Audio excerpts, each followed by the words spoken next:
Bonjour et bienvenue dans le 22e épisode du podcast de Français Dynamique.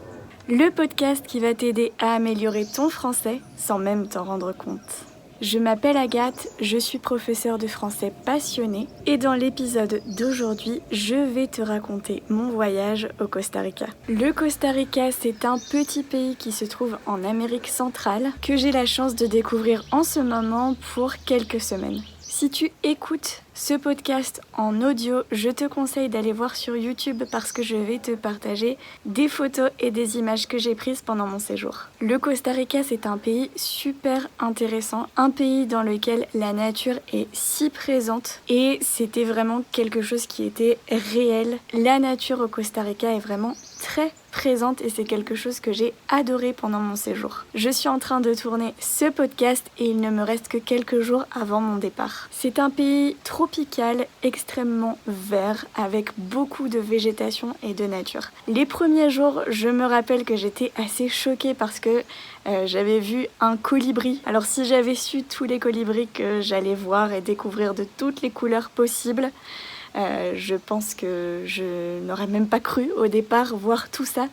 Mais vraiment le premier jour où je suis arrivée le matin, quand je me suis réveillée et que je n'avais plus trop de décalage horaire et je me suis rendu compte où j'étais vraiment choquée par la beauté et la nature qu'il y a dans ce pays. Donc ouais, du coup j'ai vu des colibris, quelque chose de super normal ici, c'est les oiseaux de toutes les couleurs qu'il y a, c'est vraiment quelque chose de très normal en fait, tu vois plein d'espèces différentes, des oiseaux de toute taille aussi. Ici aussi il y a un truc qui est très normal, c'est de voir des iguanes un peu partout. Alors au départ, moi, j'étais trop contente de voir des iguanes et en fait, maintenant, c'est devenu quelque chose de normal ici.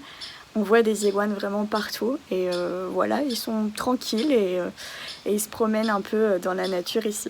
Ah, c'est vrai que j'avais vu un toucan, mais je l'avais vu juste passer au loin. J'ai vu aussi beaucoup d'aigles ou en tout cas de rapaces de ce type d'oiseau. Et puis ensuite, je me suis déplacée un petit peu, j'ai voyagé vers Monteverde si tu connais, ou en tout cas Guanacaste, toute la région nord du pays. Et là, j'ai vu plein d'oiseaux, tellement de choses. J'étais choquée, mais c'est incroyable vraiment.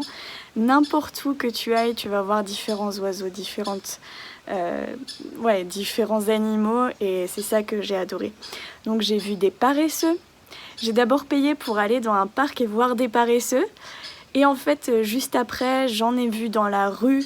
Ils étaient accrochés au fil électrique tout à fait normalement. Et aussi, quand j'étais dans mon logement, j'ai eu vraiment la chance d'avoir des singes, un groupe de peut-être une dizaine de singes qui sont arrivés très très proches de moi. Donc, je te mets les photos et les vidéos tout de suite pour que tu vois. Après, je suis allée dans plusieurs parcs, donc évidemment, on peut voir plein de choses comme par exemple des serpents, des araignées, mais je n'en ai pas vu. Et les serpents, c'était des petits. Ils étaient quand même venimeux, mais c'était des petits serpents. Des scorpions, je n'en ai pas vu non plus, mais on m'a dit qu'il y en avait. J'ai quand même vu une toute petite grenouille verte et noire. Voilà, apparemment il en existe une autre, une rouge et noire aussi. Elles sont venimeuses. Mais moi j'ai vu une petite verte et noire. Et puis ensuite évidemment j'ai énormément voyagé, donc j'ai marché beaucoup dans la forêt, dans la nature, il y a énormément de cascades. Les plages aussi, elles sont vraiment magnifiques, les plages, le sable fin, les cocotiers. J'étais obligée de m'acheter une noix de coco, ça c'était obligatoire. Au niveau des oiseaux aussi, d'ailleurs, je suis en train de penser que j'ai vu des guacamayos, donc ce sont les perroquets de toutes les couleurs qui sont absolument magnifiques et j'étais vraiment choquée de voir ça dans la nature comme ça. Et après c'est vrai que j'ai pu quand même goûter beaucoup de fruits que je ne connaissais pas, que je n'avais jamais vus et auxquels je n'avais jamais goûté et franchement j'ai trouvé ça super bon. Et alors il y a plein d'espèces de bananes qui sont toutes petites, grandes, moyennes, il y a plein d'espèces qui sont super bonnes. Et puis voilà, des espèces d'oranges, de citron, des mangues, des avocats, de l'ananas aussi, de la papaye, enfin plein de fruits, tous aussi exotiques les uns que les autres, en tout cas pour moi. Après, c'est un pays tropical, donc évidemment ici, il fait toujours une température agréable. Évidemment, ça dépend des endroits exactement où tu vas, mais si tu vas un peu plus dans la montagne, évidemment, il fera plus froid. Mais en général, la température, elle tourne autour de 25 degrés et il peut faire beau comme pleuvoir d'une minute à l'autre, ça c'est très changeant, j'ai remarqué. Là par exemple, il commence à pleuvoir alors qu'il faisait beau jusque-là. Et puis c'est vrai que j'ai eu l'occasion aussi de goûter aux plats locaux. Alors je dois dire quand même que le plat local, c'est surtout à base de riz, haricots et bananes. Après, on donne plein de noms différents à tout ça, mais voilà, le gallo pinto, c'est du riz, des haricots, de la banane, de l'œuf, c'est ce qu'on prend au petit déjeuner. Ensuite, par exemple, on a le casado, donc c'est du riz, des haricots, de la banane.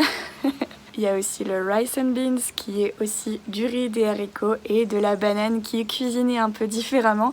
Mais voilà, c'est surtout la base de la nourriture, c'est vraiment ça qui est le plus mangé ici. En tout cas, si tu es une personne qui apprécie la nature, je te conseille vivement le Costa Rica, c'est vraiment magnifique. Au niveau des prix, c'est pas forcément un pays très bon marché. Il faut payer pour rentrer dans les parcs et il faut payer un prix assez élevé à chaque fois, environ 15-20 € pour entrer juste dans des parcs et faire une randonnée. Et pareil, le coût de la vie est à peu près similaire à celui en Espagne, donc j'ai pas vu tant de différence que ça.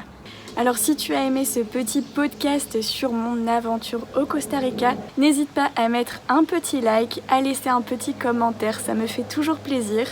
Et moi je te dis pura vida et à très vite dans un prochain épisode.